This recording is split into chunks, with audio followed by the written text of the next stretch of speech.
बिस्मिल्लाहिर्रहमानिर्रहीम। अस्सलाम वालेकुम ख़वातीन व हज़रात। प्रोग्राम ऑन रिकॉर्ड के साथ जवाद शमसी आपकी खिदमत में हाज़िर। नाज़रीन, जैसा कि आपको मालूम है कि पाकिस्तान तहरीक इंसाफ का एक ट्रैक रिकॉर्ड है। जब ये हुकूमत में थे उस वक्त भी जलसे जुलूस रैलियाँ, और अब भी जो है इनका जो एक सिलसिला है वो रुकने का नाम नहीं ले रहा।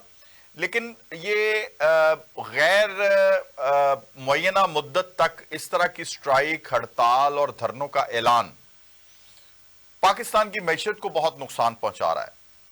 अब मीडिया स्क्रीन पे तो रौनक लगी हुई है, हमारे पास भी बहुत से मौज़ूआत हैं बात करने के लिए, लेकिन एक बात मैं बड़े वसूख के साथ कह सकता हूं कि इससे ना तो हमारे मुल्क का कोई भला होने वाला है और इन मामलात से ना पूरी दुनिया में हमारा कोई इमेज जो है वो बेहतर होने वाला है।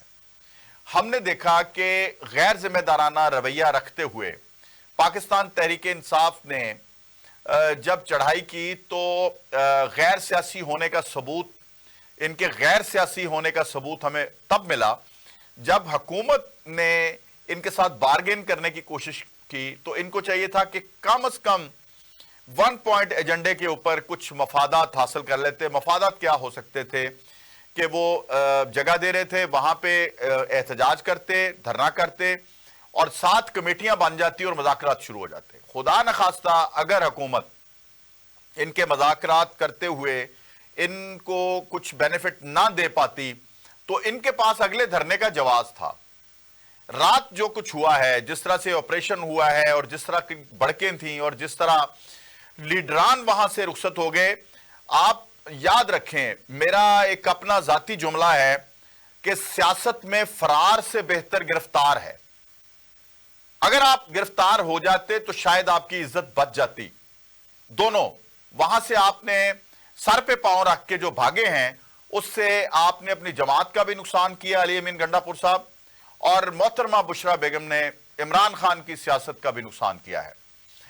ये आज के मौज़ूआत हैं और हम थोड़ा सा हुकूमत का मौक़िफ़ भी लेंगे। अता तारड़ साहब ने बड़ी धुआंधार प्रेस कॉन्फ्रेंसेस की हैं। 2-3 दिन से लग रहा था कि जैसे गवर्नमेंट बैकफुट पे है, उसकी वजूहात भी जानेंगे। और मेरे साथ इस वक्त गवर्नमेंट की नुमाइंदगी कर रहे हैं मुस्लिम लीग नवाज के सीनियर रहनुमा हैं जनाब आसिफ बाजवा साहब। अस्सलाम वालेकुम बाजवा साहब। वालेकुम अस्सलाम शमसी साहब, बहुत शुक्रिया, आपने मुझे वक्त दिया सर। जी बाजवा साहब, अपना क्योंकि आप सियासी लोग हैं और आपको मैं बड़े अरसे से जानता हूं, आप you are the seasoned politician, बड़े सॉफ्ट स्पोकन भी हैं और हंसते मुस्कुराते बात कर जाते हैं। मुझे बताइए कि सियासी लोग तो रास्ता निकालते हैं। अब जब ये सोच रहे थे कि शायद जब चीफ जस्टिस बहाल हुआ था इफ्तिखार चौधरी, और ये जब वहां से लेके चलेंगे धरना या जलसा, तो शायद रास्ते में इनको कोई कॉल आ जाएगी अटक पुल पे कि आपके बानी को हम छोड़ रहे हैं, आप वहीं बैठ जाएं। तो इन्होंने तो बार्गेन करने की कोशिश ही नहीं की, ये तो तड़ियां लगाते रहे हैं, सियासी लोगों की तरह रास्ता नहीं निकाला। इनको तो एक रास्ता हुकूमत मुहैया कर रही थी, इनको बहाने से वो रास्ता ले लेना चाहिए था, यानी वो कैच पकड़ लेना चाहिए था, इन्होंने ड्रॉप कर दिया। आप क्या कहते हैं? बिस्मिल्लाहिर्रहमानिर्रहीम, आपका बहुत शुक्रिया, आपने मुझे वक्त दिया। सर, गुजारिश ये है कि पाकिस्तान तहरीक इंसाफ का ट्रैक रिकॉर्ड है कि वो कभी भी डायलॉग के ऊपर नहीं आते। बीइंग पॉलिटिकल वर्कर, मैं ये समझता हूं कि दुनिया का कोई भी मामला हो, दुनिया का कोई भी इशू हो, आपको एट द एंड अल्टीमेटली आपको डायलॉग की टेबल पे आना पड़ता है जी, नंबर 1। नंबर 2, पीटीआई कहती है कि नहीं, हम एहतजाज का रास्ता अपनाएंगे, हम तशद्दुद का रास्ता अपनाएंगे, हम गवर्नमेंट को बंद कर देंगे, हम इस्लामाबाद बंद कर देंगे, हम लाहौर बंद कर देंगे, हम सारा पाकिस्तान बंद कर देंगे। ये उनकी पॉलिटिकल सोच नहीं है। पॉलिटिकल सोच में होता है गिव एंड टेक है। आप नंबर 1। नंबर 2, दूसरी बात यह है कि अगर आप अपना रिकॉर्ड, एहतजाज रिकॉर्ड कराना चाहते हैं तो आपको अनकंडीशनल बैठना पड़ता है। सही। जब आप शरायत के तहत बैठते हैं, जब आप कंडीशनली एक दूसरे के साथ बैठते हैं तो मामला जो है ना वो सॉल्व नहीं हो सकते, मामला फिर कट ऑफ हो जाते हैं, डायलॉग हो नहीं सकते। दूसरी बात, तीसरी बात, जब इन्होंने अब ये कह रहे हैं, मानसहरा में बैठ के कह रहे हैं कि जी हमारा धरना जारी है। मुझे ये बताएं कि कौन सी आंख है, वो कौन सी ऐनक है जिसको आप और मैं पहन लूं या पूरी दुनिया पहन के उसको देखे तो हमें उनका वो धरना नजर आ जाए? कैसी बचगाना बात है कि हमारा धरना जारी है। आप तो भाग गए, आप तो तीसरी दफा भागे हैं, और आपने और बुशरा बीबी ने जो प्लानिंग की आप उसमें 100% नाकाम हुए। आपका वर्कर आपसे नाराज है। आप खुद अपने बानी पीटीए से जब आप मिलेंगे तो देखना उसका रवैया क्या होगा आपके साथ, कि आपने इसको मिस हैंडल किया है, आपने उसकी कॉल को मिस कॉल बना दिया है। मैं ये समझता हूं कि जब देखें गवर्नमेंट ने पॉलिटिकली बहुत अच्छे तरीके से हैंडल किया। इनसे कहा कि अगर आप देखें पाकिस्तान में कैपिटल टेरिटरी है, पूरी दुनिया के डेलीगेशन जाते हैं, फ्लाई करते हैं, और आप इस वक्त बेलारूस के जो प्रेसिडेंट है वो तशरीफ लाए हुए हैं। एक 69 लोगों का एक डेलीगेशन है जो पाकिस्तान में करोड़ों डॉलर की सरमायाकारी करना चाह रहे हैं। तो आपने हर चीज को बंद कर दिया। कल एक धरने की वजह से देखा कि स्टॉक मार्केट जो है वो तकरीबन ऑलमोस्ट 4000 पॉइंट्स नीचे गिर गई, गिरावट आ गई। आज फिर वो बेहतरी की तरफ 4000 से ज्यादा आज अच्छा हुई है। बाजू साहब, इस पे हम बात करेंगे, लेकिन सिर्फ मुझे ये बताएं कि सियासी लोग जब बार्गेन करते हैं, पॉलिटिकल लोग, तो वो अवॉइड करते हैं कि मेरे वर्कर्स जो है ना उनके ऊपर डंडा ना चले, उनके ऊपर आंसू गैस को से बचा लूं, उनको मैं रियासत के साथ टकराने से बचा लूं और अपना मकसद भी अचीव कर लूं। यानी मकसद होता है तादाद दिखाना, छीनना, काटना, मारना। मकसद बेसिकली पॉलिटिकल जमातों का कभी भी नहीं होता, बल्कि वो डंडे खा के भी जो है वो आगे से रेजिस्ट नहीं करते, सिर्फ अपना एहतजाज रिकॉर्ड करवाते हैं। यहां हमने ये रवश देखी है कि ये हमलावर भी हुए, वर्दियां भी छीनी, रेंजर्स की शहादतें हुई, गाड़ियां चढ़ा के रेंजर्स को शहीद किया गया और फिर ठट्ठा और मजाक उड़ाया गया। और हमने इनके लोगों को यह कहते हुए सुना कि फलां भाग गया, फलां भाग गया, फलां भाग गया, वर्दी वाला फलां, उससे हमने गाड़ी छीन ली। फिर हमने ये भी देखा कि जो प्रिजनर्स वैन्स होती हैं उनको इन्होंने अगवा किया, उनके ड्राइवर्स को अगवा किया, और रियासत ने जितना रेस्ट्रेन किया था उतना ही फिर उन्होंने एक रेजिस्ट भी किया और रद्द अमल भी आया। तो फिर जब रद्द अमल आया तो इनका कोई बंदा वहां नजर नहीं आया। जरा ये भी जरा बताएं। देखिए सर, अगर आप ये कहें कि हम पुरअमन हैं और आप पुलिस वालों को शहीद कर दें, अगर आप ये कहें कि हमारा धरना और एहतजाज पुरअमन है, आप रेंजर्स के ऊपर गाड़ियां चढ़ा दें और उनको शहीद कर दें, जान से मार दें, क्या वो किसी के बेटे, भाई, बाप और बच्चे नहीं है?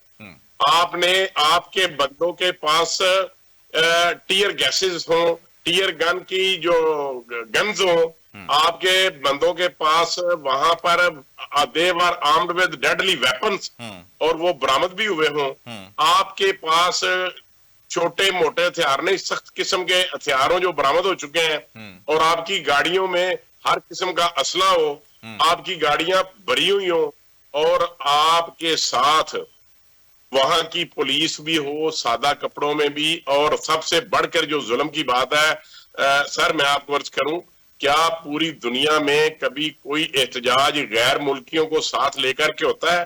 इनके साथ गैर मुल्की भी थे, और वो गैर मुल्की जो पूरे मुराद जो है वो अफगानियों से है।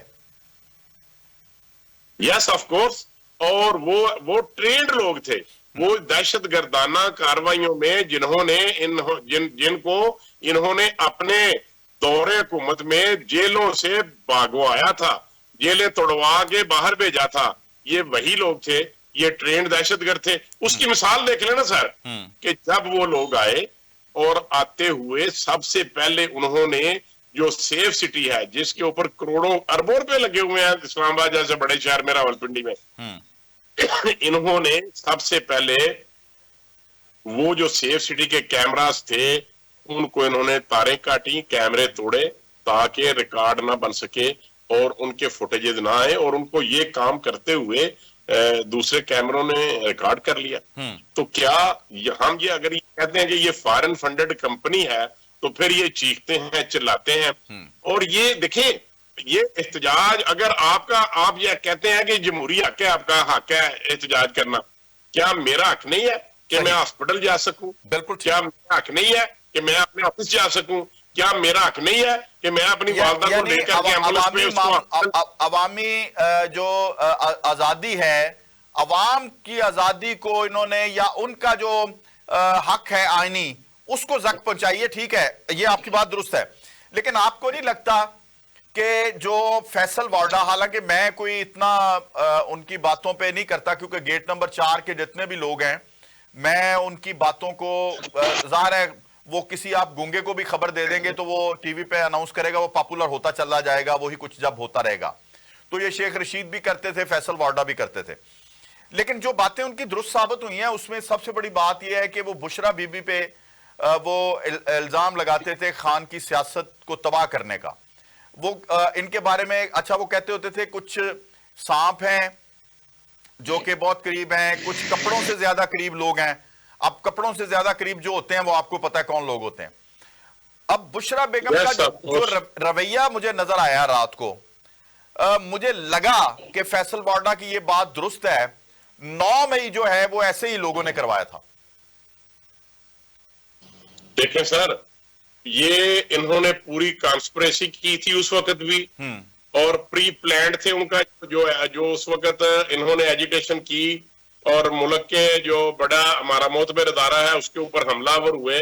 और आज भी मैं आपको कर दूं, ये इन्होंने जो कंटेनर खुद जलाया है जिसमें इनके तमाम रिकॉर्ड मौजूद थे, इन्होंने एविडेंस जाया करने की कोशिश की है, लेकिन हम आपको बताएंगे कि ये फोरेंसिक में सारा कुछ आ जाएगा। नंबर 1। नंबर 2, देखिए कॉन्स्पिरेसी इन्होंने पहले भी की थी।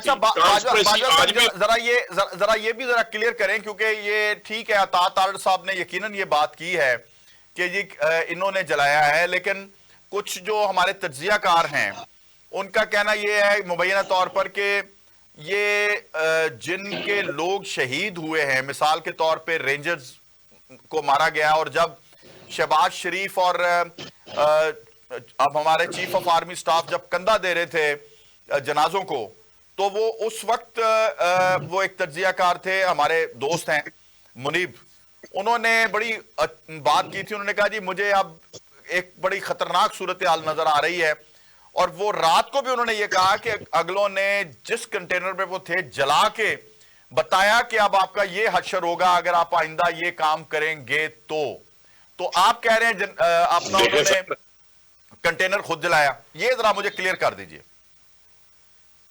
देखिए सर, गुजारिश ये है कि मैं ये समझता हूं कि जो कानून नाफिज करने वाले इदारे होते हैं उनकी ट्रेनिंग ही ऐसी होती है कि वो गवर्नमेंट की इमलाक को या किसी की इमलाक को या लोगों को सेव करने की कोशिश करते हैं। वो अवाम को होते हैं। ये लॉजिकल बात है जो, हाँ, तो अगर आप ये कहें कि उन्होंने ये मैसेज दिया है कि हम आपको जला के करेंगे, ये आपकी या किसी और की सोच तो हो सकती है, लेकिन इदारे जो है वो ऐसा काम नहीं करते। ये रिकॉर्ड की बात है, ये ट्रेनिंग की बात है, ये लॉजिकली है। इसलिए ये हमें मुर्द इल्जाम देना कि ये उन्होंने ऐसे किया है, ठीक है, हाँ, उनको ये कह दे। उनका एक बहुत स्ट्रांग मैसेज था, जब एक तरफ प्राइम मिनिस्टर और एक तरफ चीफ ऑफ आर्मी स्टाफ ने कंधा दिया था, वो मैसेज वाकई दुरुस्त था, और वो वाकई एक स्ट्रांग मैसेज था कि हम एक पेज पर हैं।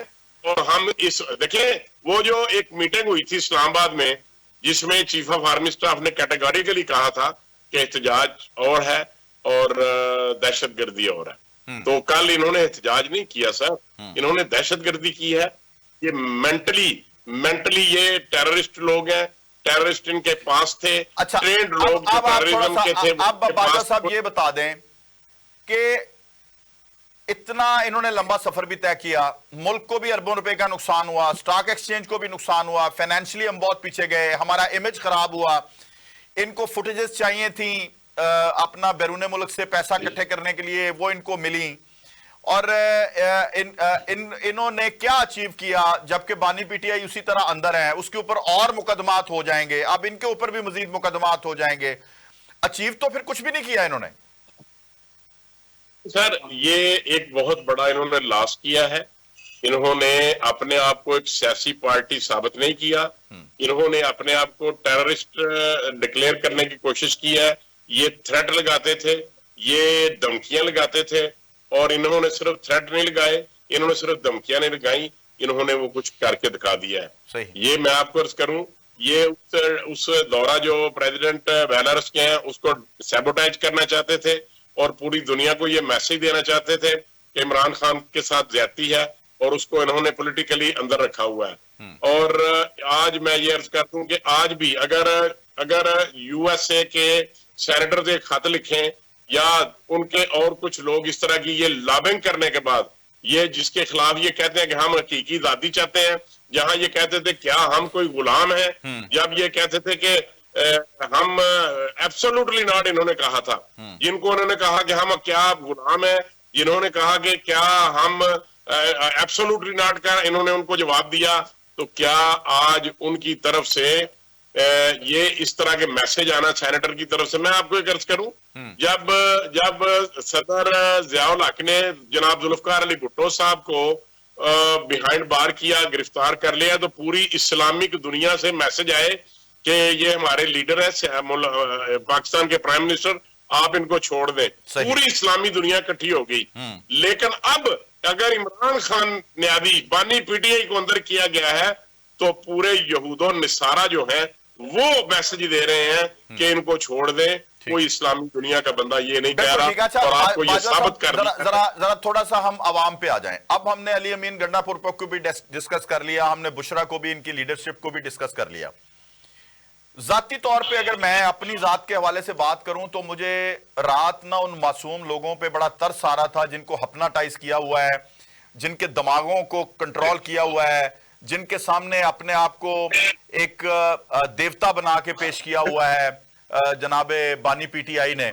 मुझे हैरानगी हो रही थी, वो गरीबों के बच्चे जब सड़क के ऊपर रो रहे थे, वो किसी माँ के लाल हैं, किसी के बच्चे हैं, तो उनको बेयारो मददगार छोड़ के ये चौथी दफा हुआ है कि वो चले गए हैं। तो मुझे बताएं, या उनको समझ नहीं आती रियासत को क्या करना चाहिए उन बच्चों के लिए? फिर आपने पीटीआई की माजरत के साथ पीटीआई की गवर्नमेंट वहां उनको दे के जुल्म किया हुआ है। मैं सर अर्ज करूं, आपने जो अपने इंट्रो में एक बहुत स्ट्रांग $1 मिलियन जो है फिक्रा गर्ज किया था, फरमाया था, आपने कहा था सियासत में फरार से बेहतर है गिरफ्तार होना। हाँ, देखें, ये लीडरशिप का फुकदान है, इनकी पार्टी आपस में तितर बितर है। कितने लोग हैं जो अपने आप को लीडर समझते हैं, और कल कोई लीडर नहीं था, कल कोई वहां पे अवाम को लीड करने वाला नहीं था, कल कोई अवाम को गाइड करने वाला नहीं था। अगर ये लीड करते, अगर ये गाइड करते, तो मैं आपकी बात को एंडोर्स करता हूं, ये टेबल टॉक करते और अपना एहतजाज मौखर ना करते, कि किसी जगह पे बैठ जाते। देखें, इससे पहले बिलावल भुट्टो जरदारी साहब ने मार्च किया, वो कराची से चले और इस्लामाबाद तक पहुंचे। उस दौर में मौलाना फजलुर रहमान साहब ने एक धरना दिया, मार्च किया, और वो 2, 3, 4 रोज तक वहां पे बैठे और फिर वो चले गए। ये एक तरीका था अपना एहतजाज रिकॉर्ड कराने का। ये गवर्नमेंट की इमलाक को नुकसान पहुंचाना, आग लगाना, तोड़फोड़ करना, और पुलिस वालों को शहीद कर देना, रेंजर्स के ऊपर हमलावर हो जाना, और फिर कहना कि हमने ये एहतजाज इस तरह। अब बात ये है, आपने बात की है कि इन बच्चों का क्या करें। देखें सर, ये एक मैं ये समझता हूं कि पाकिस्तान के जो अवाम है वो इनके झांसे में आए हुए हैं, चंद नौजवान जो है, लेकिन बहुत जल्द उनको पता चल जाएगा कि ये शख्स लीड करने के काबिल नहीं है। मुझे ये बताया ना, इन्होंने 4 साल गवर्नमेंट की सर, क्या दिया इन्होंने पाकिस्तान को?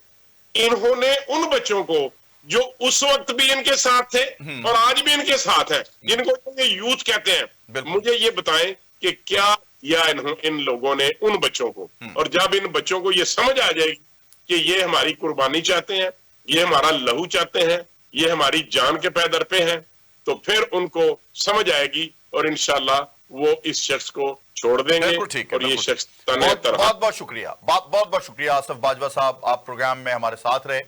यकीनन अपने ताई उन्होंने बहुत जो है मैं समझता हूं बात की है और नजरियाती बात भी की है, सियासी बात भी की है। लेकिन मैं इस हद तक चाहता हूं कि कम से कम जो बच्चे, इस कौम के बच्चे, इस रियासत के बच्चे जो जिनको बहकाया जा चुका है, जिनको ज़हनी तौर पे जो है वो इस तरह का रवैया रख के उनको हिप्नोटाइज कर लिया गया है, हमें चाहिए कि उनके साथ कोई एक बेहतर रवैया रखा जाए और उनको कम से कम जो बेगुनाह हैं उनके साथ कोई ज्यादती या तशद्दुद ना हो और ना उनके ऊपर मुकदमात किए जाएं।